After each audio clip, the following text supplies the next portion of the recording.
Il est 8h17, le petit déjeuner politique ce matin. C'est Michel Barnier, ancien ministre, ancien commissaire européen, candidat à l'investiture LR pour la présidentielle. Bonjour Michel Barnier. Bonjour, candidat en fait à la présidence de la République, et naturellement je souhaite obtenir la confiance de ma famille politique, les Républicains. Voilà, c'est ça. Alors on va en parler dans un instant, justement, avec tout ce que vous voulez défendre à cette occasion.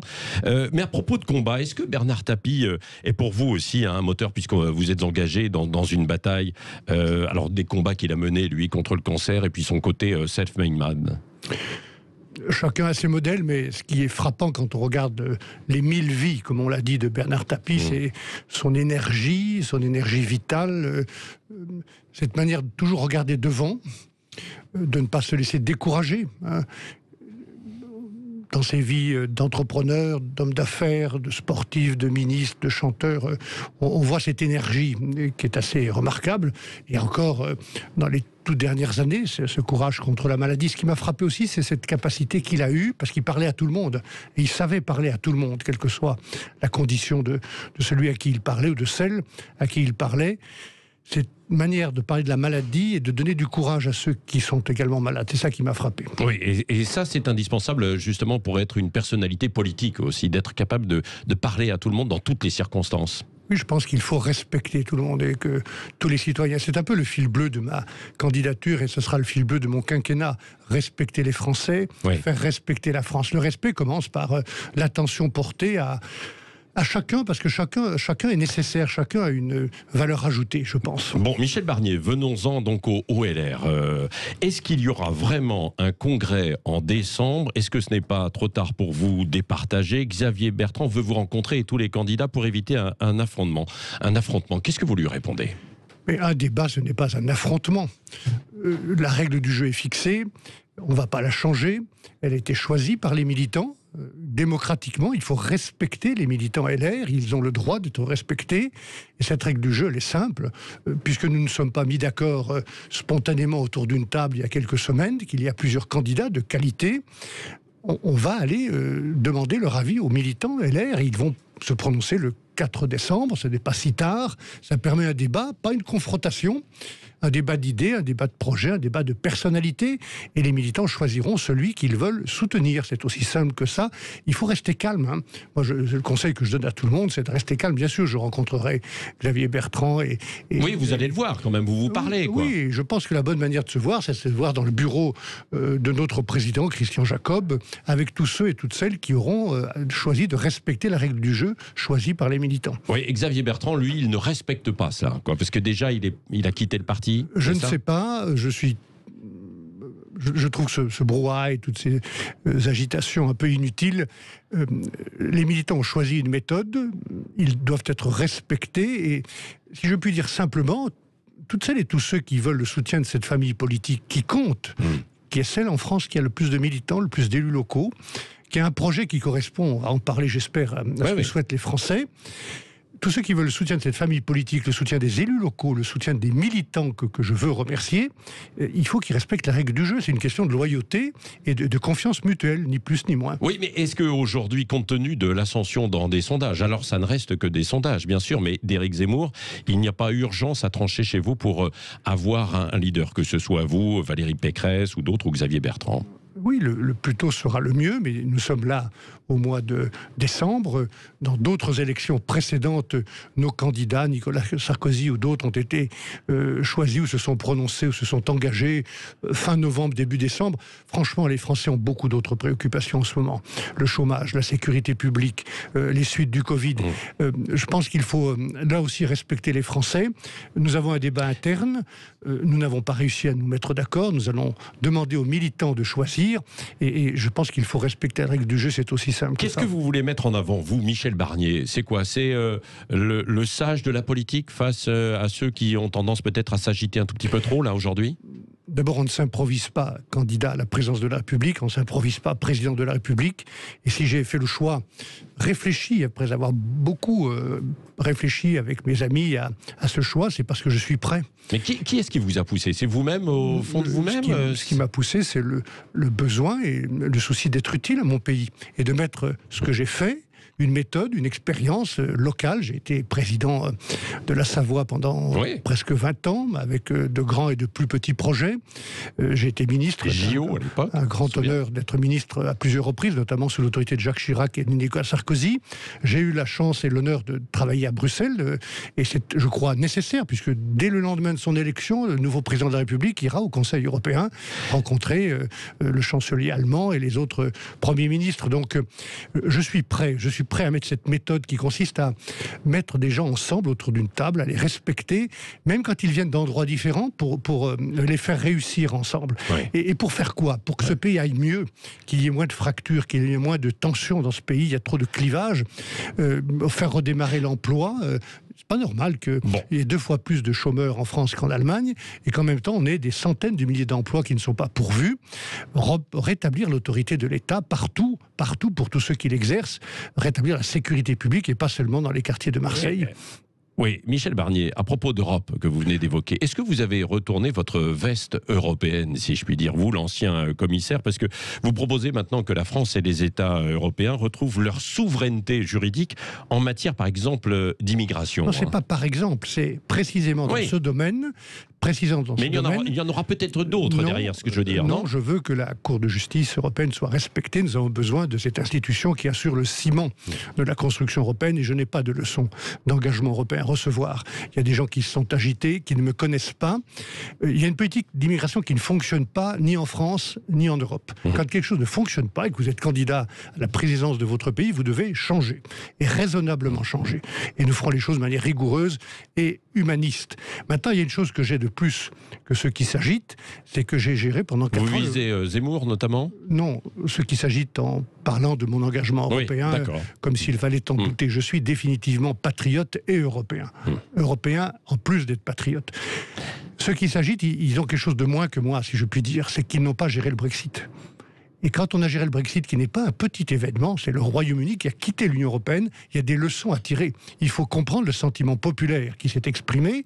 C'est pas le populisme. Ce sentiment populaire, il faut le comprendre, l'écouter et lui répondre. C'est ce que je fais, ce que je vais faire. J'ai publié un livre il y a quelques semaines, Journal secret du Brexit, que j'invite vos auditeurs à lire. Et dans ce livre, il y a un premier chapitre qui s'appelle Un avertissement. J'ai publié ce livre en avril. Un avertissement. Je vais tirer les leçons, et parmi les leçons, il y a le fait que les politiques qui ne fonctionnent pas à Bruxelles, elles doivent fonctionner. Mais elles ne fonctionnent pas. Pourquoi? Parce qu'elles ne sont pas comprises sur le terrain, parce qu'elles sont trop déconnectées, c'est ça? Parfois à cause d'une bureaucratie un peu arrogante. Et il faut parce que déjà, on a une bureaucratie en France, mais en plus, vient se rajouter. Pour les Français, ce sentiment de l'Europe, c'est cela avant tout, quoi. Oui, bien sûr qu'il y a des bureaucrates à Bruxelles. On dit souvent, et c'est vrai qu'il y a moins de fonctionnaires à Bruxelles qu'il y en a dans la ville de Paris, mais pour autant, il y a de la bureaucratie, de la technocratie. Moi, je pense qu'à Bruxelles comme à Paris, quand les technocrates prennent le pouvoir, c'est que les hommes politiques leur ont laissé le pouvoir. Et moi, je n'ai pas l'habitude de laisser le pouvoir aux fonctionnaires, c'est aux politiques d'assumer et de décider. Il y a eu des erreurs dans le passé, depuis 30 ans, l'ultralibéralisme qui a conduit à déréguler les services financiers, à laisser la crise financière arriver il y a 10 ans, qui a détruit des millions d'emplois. On est en train de corriger cela. Il y a des erreurs à Bruxelles parce qu'on n'a pas suffisamment contrôler les frontières extérieures qui ont été de véritables passoires. Voilà les erreurs. Moi, je le dis, et je pense aussi, par exemple, que nous devons retrouver une ambition industrielle en Europe. Ça commence, et en France, où on a abandonné notre ambition industrielle. Mais ça passe par quoi alors? Par une souveraineté européenne ou une souveraineté française à l'intérieur de l'Europe? Ça passe par, dans certains cas, où on n'est plus tout seul capable de se défendre, des souverainetés nationales solidaires. C'est quoi ça? Ça veut dire qu'on garde chacun sa souveraineté, mais qu'on travaille ensemble, qu'on coopère dans le domaine de la lutte contre le terrorisme, dans le domaine du changement climatique, dans le domaine du commerce, dans le domaine de la lutte contre la pauvreté, dans le domaine de la maîtrise de la finance mondiale qui, au-dessus de nous, dirige tout aveuglément. Nous avons besoin de coopérer, et c'est là pourquoi je suis européen, en plus d'être patriote. Et dans d'autres domaines, nous devons avoir notre souveraineté nationale. Le président de la République, il est en charge de l'intérêt national, de l'intérêt général. Il est en charge de la souveraineté nationale. Dans certains cas, je pense que ça passe par la coopération avec nos voisins. Oui, Michel Barnier. Sinon nous sommes, permettez-moi de le dire à vos auditeurs, sous-traitants et sous influence des Chinois et des Américains. Et moi, je ne me suis pas engagé en politique. Et ça, vous avez un peu cette impression aujourd'hui? en 2021 que voilà telle qu'elle est l'Europe. Il y a des domaines où nous sommes sous-traitants et sous influence. Et moi, j'ai pas envie que mon pays soit vassalisé comme les Américains voudraient le faire. On l'a vu avec l'affaire des sous-marins australiens. Il y a des domaines, par exemple, dans les 10 premières compagnies du monde en matière numérique, il n'y a que des Chinois et des Américains. Il faut que les Européens se réveillent. Oui. Et est-ce que Emmanuel Macron est à la hauteur face à ces défis ? Est-ce qu'il l'a été jusqu'à présent ? Je ne vais pas me prononcer, je veux proposer... Vous êtes peut-être un futur adversaire d'Emmanuel Macron. Non, mais probablement, nous allons être l'un contre l'autre ou l'un en face de l'autre dans ce débat présidentiel, mais je ne vais pas mettre en œuvre mon projet contre quelqu'un d'autre. Les Français ont envie de voter pour plutôt que contre. Et ce pays n'a pas été bien géré depuis quelques années. La sécurité publique est un échec de ce quinquennat. Je pense que l'influence française doit se construire à force de patience, d'attention, moins d'incantation ou de discours. Il y a un redémarrage de l'économie en profondeur à faire, et donc il y a des grands changements à obtenir. Je pense que ce pays surtout mérite je vais répondre très précisément à votre question, mérite une autre méthode de gouvernement. La gestion de ce pays est être solitaire depuis maintenant 4 ans, parfois un peu péremptoire. Je pense qu'il faut mettre du collectif. Il n'y a pas de raison qu'on gère la crise du Covid comme on l'a fait pendant au moins 1 an, sans les collectivités locales, les régions, les départements, les communes qui ont montré leur capacité de réaction. Donc je trouve que ce pays est géré de manière trop solitaire. Et il n'y a rien qui oblige, dans les institutions de la Ve République, le chef de l'État à agir de manière solitaire. Oui. Michel Barnier, vous avez évoqué les discours. Il y a les propos tenus aussi par Emmanuel Macron sur l'Algérie, avec un système politico-militaire, je cite, au pouvoir à Alger, qui est construit sur une rente mémorielle. Un discours qui repose sur une haine de la France, a dit le chef de l'État. Vous avez été ministre des Affaires étrangères en 2004. C'est une crise diplomatique possible là, qui vous inquiète avec l'Algérie ? Oui, elle m'inquiète parce qu'il y a tellement de liens entre l'Algérie et la France qu'il faut faire attention de ne pas parler à la légère. Autant j'ai approuvé les mesures qui ont été prises, enfin, de limiter l'attribution des visas. Et pas seulement d'ailleurs à l'égard de l'Algérie, autant je pense qu'il faut faire attention à ne pas provoquer par des mots imprudents ou à la légère une crise dont nous n'avons pas besoin en ce moment. Il faudra beaucoup plus de temps et beaucoup plus de respect mutuel, j'ai bien mutuel des deux côtés, pour faire notre travail de mémoire. Ouais. Est-ce que Michel Barnier, il faut continuer aussi de lutter contre l'évasion fiscale ? Il y a les Pandora Papers qui sortent aujourd'hui. Est-ce que vous êtes surpris par exemple d'apprendre que Tony Blair veut taxer l'immobilier, lui, de son côté, alors qu'il achète lui-même une résidence à Londres d'environ 9 millions d'euros pour avec un montage dans un paradis fiscal. C'est ça qui accentue la crise de confiance justement entre les élites et les populations ? Bien sûr, si des actes illégaux ont été commis par telle ou telle personnalité ou d'autres, il faut qu'ils soient sanctionnés, que la justice fasse son travail. Mais à coup sûr, il faut combattre partout la fraude, l'évasion fiscale. L'Europe a commencé un travail commun sur l'espace du marché unique. Il n'est pas terminé. Par exemple, le secret bancaire a été levé. Il faut continuer, dans le cadre de l'OCDE, à lutter contre les paradis fiscaux.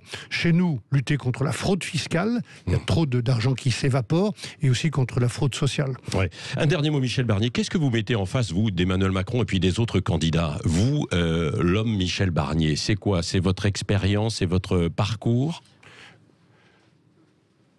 Le choix du président de la République, du nouveau président de la République, c'est le choix que feront les citoyens en conscience. C'est cette rencontre qu'avait voulu le général de Gaulle entre un homme et le peuple. Je suis ce que je suis, c'est-à-dire quelqu'un qui a un parcours que l'on peut juger, des preuves qui ont été apportées d'une manière de travailler, davantage faire que parler. J'ai toujours préféré faire plutôt que de parler ou de polémiquer, mettre des gens ensemble qui ne viennent pas du même endroit mais qui s'attachent à une morale collective de l'action, redresser ce pays, je l'ai dit, respecter les Français qui ont besoin d'être respectés pour être ensemble et faire respecter notre pays, pas seulement à l'extérieur. Nous parlions de l'Algérie ou de l'Australie, mais aussi à l'intérieur du pays. Bon, est-ce que vous avez le sentiment que vous avez un déficit de notoriété qu'il faut combler là, dans les semaines qui viennent ? C'est très important au début d'une campagne électorale que d'avoir des marges de progrès. Et j'en ai beaucoup, et donc je vais les remplir. Et je pense que je vais mériter, je vais tout faire pour avoir la confiance d'abord des adhérents des Républicains. C'est un parti que je n'ai jamais quitté, même si j'y étais parfois minoritaire, mais j'ai toujours été bien et libre de dire ce que je pensais. Donc je vais d'abord demander le soutien de ma famille politique, ensuite travailler avec la famille centriste et ensuite convaincre les Français. Merci. Michel Barnier était l'invité ce matin de Sud Radio.